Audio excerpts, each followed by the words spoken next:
오늘 말씀은 요한계시록 12장 1절로 17절의 말씀입니다. 함께 읽습니다.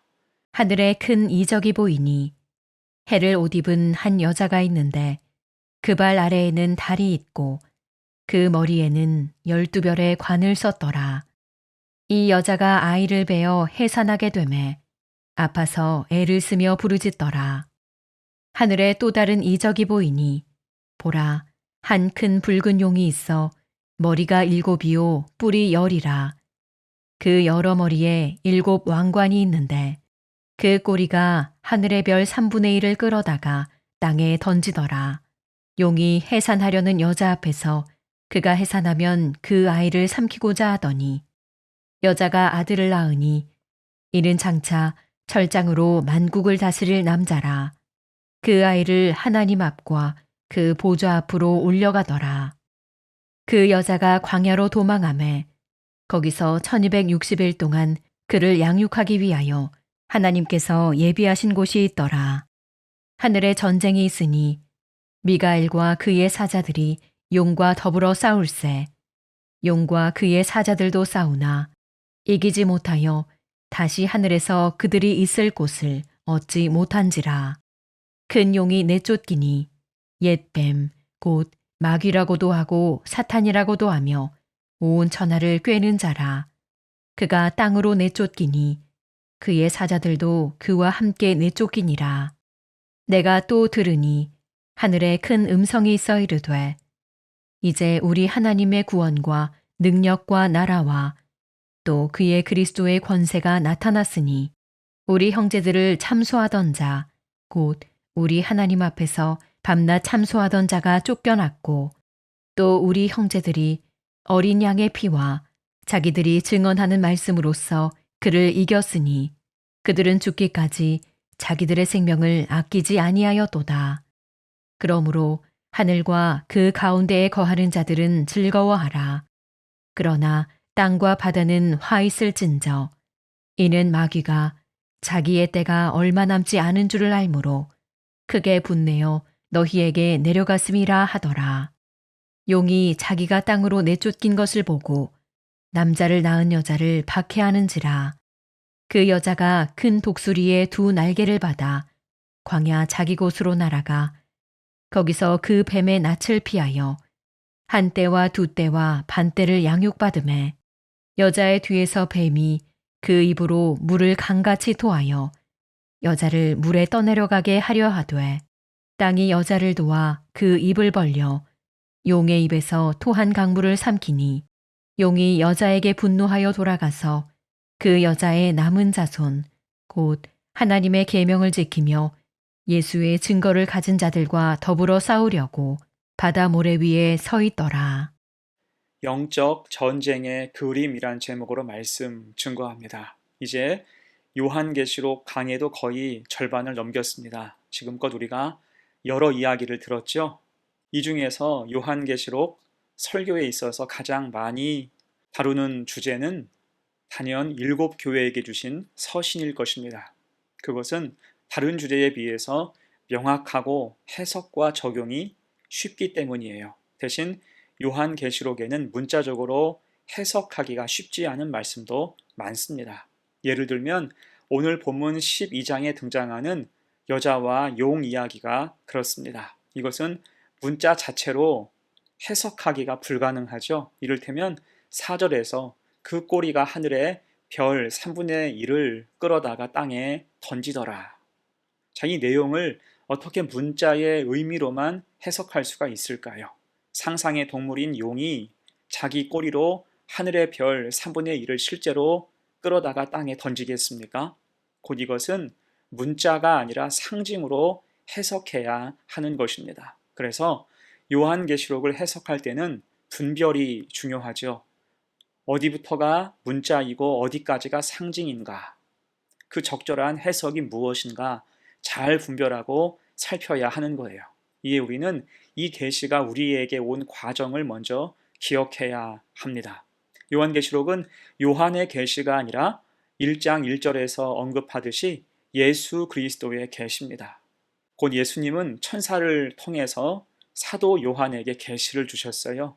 이에 요한은 교회에게 이 계시를 써주었고 그게 하나님 백성인 믿는 우리에게까지 전달된 것입니다. 그러니까 계시의 전달 경로를 보면 예수님, 천사, 사도 요한, 교회 그리고 선택받은 하나님 백성 순서예요. 그러면 말씀을 받은 교회와 하나님 백성은 겸손함으로 이 말씀을 붙들어야 할 것입니다. 특히 시대적 상황에 맞도록 상징을 통해 주신 말씀은 하나님의 지혜로만 해석해야 하는 거예요. 단 이때 분탕질하는 세력이 있죠. 악한 이단은 요한계시록을 멋대로 해석합니다. 말씀이 온 순서를 아예 무시하고 특히 상징을 해석함에 있어서 무지와 교만으로 무장해서 심지어 막 갖다 붙여서 자기를 예수님과 동급으로 취급하기도 합니다. 이에 우리는 미혹되지 말고 계시록의 상징을 정확히 해석하고 이해해야 할 것입니다.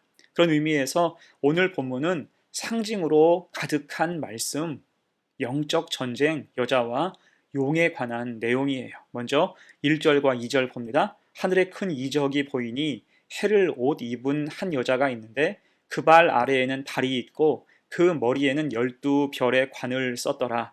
이 여자가 아이를 베어 해산하게 되매 아파서 애를 쓰며 부르짖더라. 아멘. 여기서 여자는 문자적으로는 마리아를 생각할 수도 있겠지만 더 중요한 상징으로는 메시아가 오기까지의 고통을 받는 구약의 이스라엘, 또 현재적으로는 교회를 뜻한다고 할 수가 있어요. 그리고 해를 옷 입고 발 아래 달이 있고 12별의 관을 쓴 것은 하나님 백성의 영광과 완전성을 상징적으로 드러냈다라고 할 수 있습니다. 자, 대신 용은 사탄이라고 명시되어 있어요. 9절입니다. 큰 용이 내쫓기니 옛뱀 곧 마귀라고도 하고 사탄이라고도 하며 온 천하를 꿰는 자라.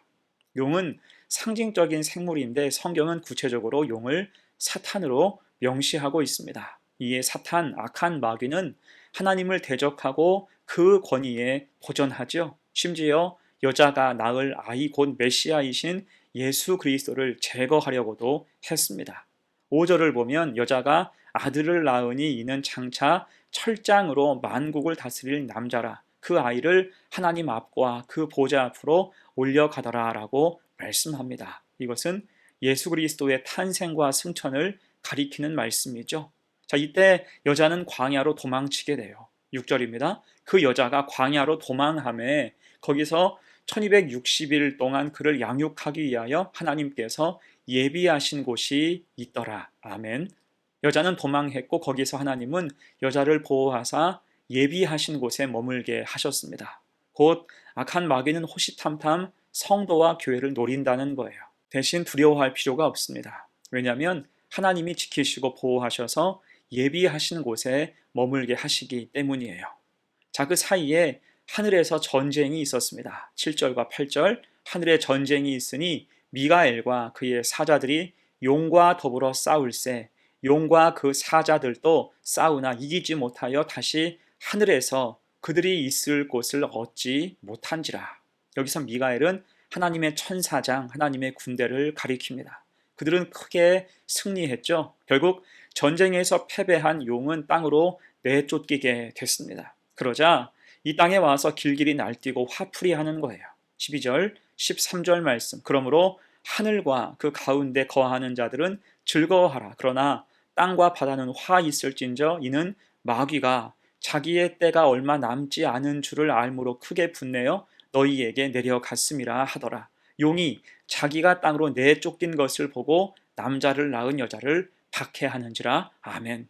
하늘은 완전히 평강을 찾았으나 이후 이 땅에는 마귀 역사가 들끓게 됐습니다. 그러자 6절에서 여자를 지키신 하나님이 다시 여자 이 땅에 교회를 지키시죠. 14절입니다. 그 여자가 큰 독수리에 두 날개를 받아 광야 자기 곳으로 날아가 거기서 그 뱀의 낯을 피하여 한 때와 두 때와 반 때를 양육받음에 곧 사탄의 위협과 환난 속에서도 하나님은 보호해 주시고 친히 양육해 주신다는 것입니다. 여기서 자주 반복되는 표현이 보이죠? 한 때와 두 때와 반 때, 이것은 3년 반을 뜻하고 42개월 60일로도 요한계시록에 기록됩니다. 이것은 환란의 한정된 기간을 상징하죠.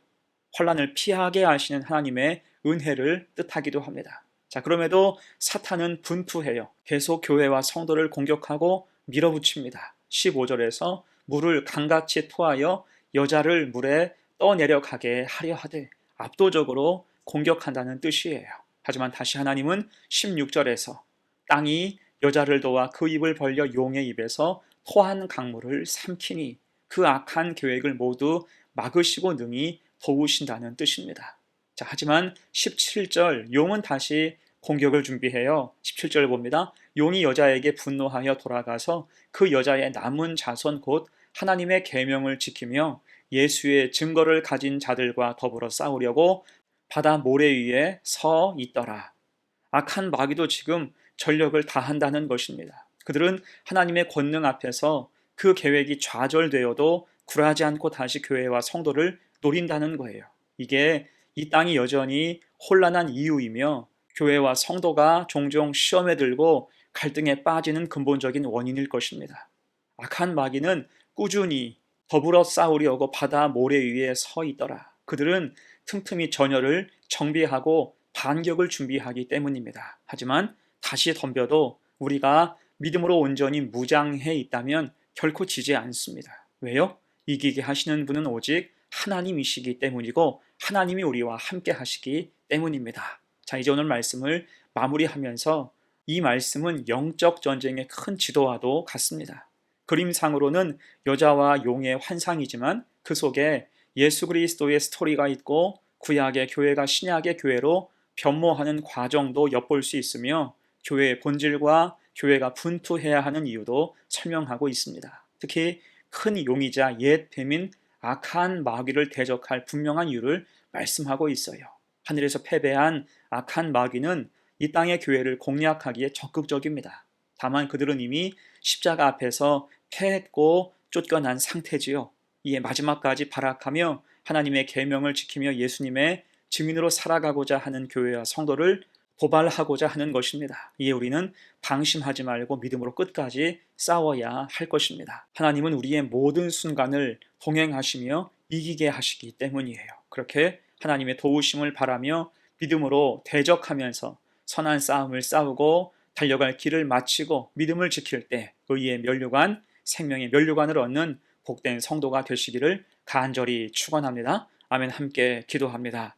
은혜로우신 하나님, 악한 마귀의 실체를 알게 하여 주옵소서. 그들의 공격이 아무리 매섭고 무서워도 실상 그들에게는 아무런 권세도 없음을 깨닫게 하옵소서. 그들은 하늘에서 패하고 내려온 패잔병, 그를 알고 이 땅에서 믿음으로 대적할 때 이기게 하시고 우리는 하나님의 군대 되게 하여 주옵소서. 영적 전쟁의 그림을 온전히 이해하여서 결코 눌리지 말고 믿음 가지고 교회와 성도를 지키게 하시고 우리 삶에 있는 영적 전쟁에서 항상 승리하게 하옵소서. 감사드리며 예수님의 이름으로 기도합니다. 아멘.